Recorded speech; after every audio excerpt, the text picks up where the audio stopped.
السلام عليكم، اش اخباركم؟ نتمنى تكونوا كاملين بخير وفي احسن الاحوال يا ربي. شهرزاد عكرود خرجت بواحد الفيديو على ستوري في الانستغرام، كتقول فيه يعني كاينين بعض الناس اللي كيتلاقاو بها في الشارع، كيقول لها بلا راه زعما كتعجبهم وكيعجبهم البرنامج ديالها، ولكن بعض المرات كدير فيه الوقاحة. قالت المتتبعين ديالها: واش زعما انا كندير الوقاحه؟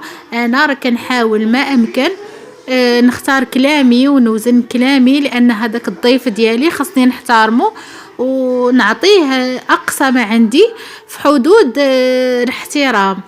يعني عافاكم، كتقول لهم هاد الناس ما تجرؤوش عليا، حينت انا زعما انسانه داخله سوق راسها، وقالت لهم انا ما كنتجرأش على الناس.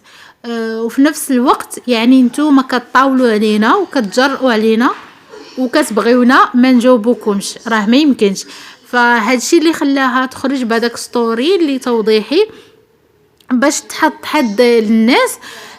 صراحة كاين شي حاجة اللي غادي نعطيوها للناس باش هكذا ندفعوهم باش يقدموا لنا الأحسن والأفضل، أما باش نقصوا منهم ونعطيهم الطاقة السلبية ما كاينلاش. السلام عليكم، تلاقاو في فيديو جديد.